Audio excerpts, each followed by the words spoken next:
Okay, so now the average doctor in Canada sees how many? Maybe 30 patients a day, 40 maybe. And so how can you see 200 or 300? Is it so well, fast? You can't really. You just do the best you can. You do the best I can and say, yeah, that looks like malaria, here's the treatment. That one looks like tuberculosis, here's the treatment. That one looks like pneumonia, here's the treatment. They've got skin ulcers, here's the treatment. And you just go through very quickly. No history or anything like that. You don't write anything down very much. How do you protect yourself when you're seeing so much? I wash my hands afterwards. I know that 1/3 of all the patients I see have got HIV/AIDS, but I don't wear gloves. You can't do that, so I just do them, and I'll be seeing them and doing all this and everything. Then I'll wash my hands. If I know that they're positive and I can see that they have got AIDS, then I'll wash my hands afterwards. That's it. And I don't even necessarily mean physically, but I mean mentally, where you're looking at so much and you're dealing with so much. It must just be overwhelming. It can be, Neil, it can be.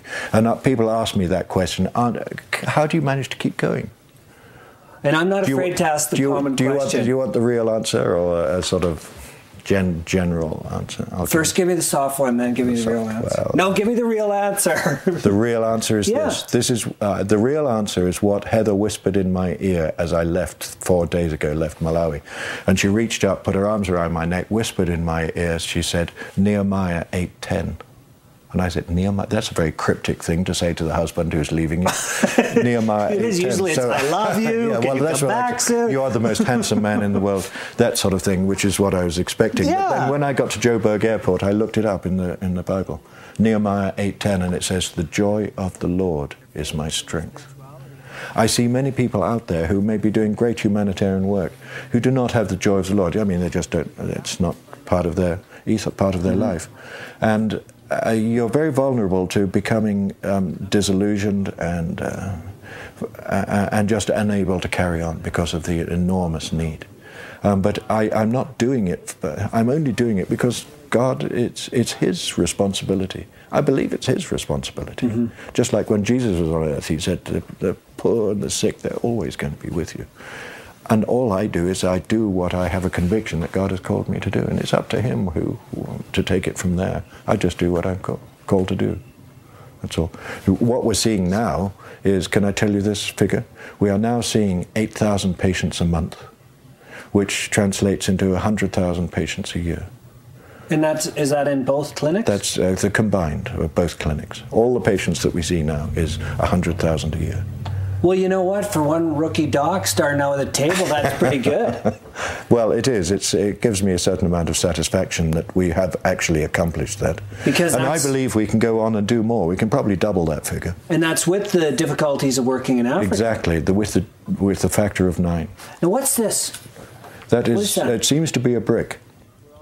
And that is a brick that is made by them. These are the bricks that we built with, and I brought this one back. I've forgotten why, but for some reason.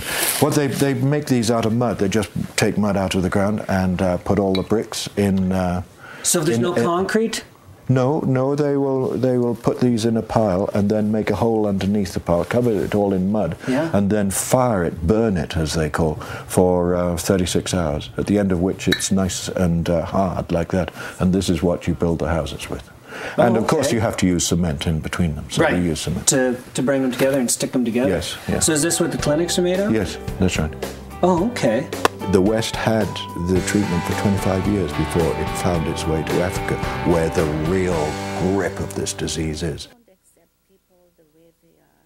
Do you know how I feel about this world? To me, this world is a beautiful given garden, God's garden. Hello and welcome back to Close Up. We're with Dr. Chris Brooks this week, and what he's going to tell us is why he does it and what he hopes to do. So tell me about the building. The buildings, Neil, we got a lot of buildings. It started off just with the shed to leave the stuff in overnight, and then from that developed one thing after another. And now we have a clinic which has been extended, so we have a number of rooms in it where people can be seen by the nurses, because I got 5 nurses. 5? 5 nurses and a clinical officer. Of those 5 nurses, 3 of them have HIV/AIDS. That's an interesting stat, isn't it? Well, it was, because I was Three of really them happy about the 5 nurses, and then you brought me down with the 3. So what's wrong with that? Everyone in the whole society has got HIV/AIDS. So why shouldn't the nurses? And half the doctors in the country have got HIV/AIDS too, and all the politicians, and the schools. You know why there's no education in Malawi? Because the teachers are dying from AIDS. And do you know that we didn't, sorry, I'll tell you about the buildings in a minute, but we didn't get any HIV/AIDS medication, or antiretrovirals, as it's called, ARVs for short, until last year. The West had the treatment for 25 years before it found its way to Africa, where the real grip of this disease is. Mm-hmm. This is where this pandemic started and where it still is. Whole countries are dying, and yet the only countries that actually had the medicine was the West. Why? Because they didn't want to do anything about Africa. But why? Like, why couldn't they just, I mean... It was, having said that... I hate to ask the child questions that can make you crazy, but there is that why, you know, I can't help asking.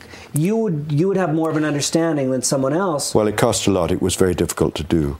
And until about 3 years ago, it would cost $1,000 per patient per month to actually treat it. But now we have the medications are available, the ARVs are available worldwide. And but that wouldn't be the actual cost to a drug company, would it? I don't know that I want to get into all this. Oh, is that really dangerous territory? It sure is. Yeah. Okay.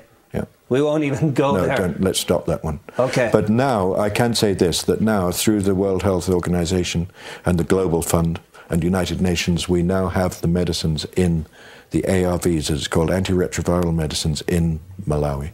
So we have them, and they are available, except when we run out, because of administrative details, and because of the factor of 9, and but most of the time we have them, and we have a very definite controls in position. So we have the right medications to the right people at the right time in the right order, and we have the right nurses giving them to them.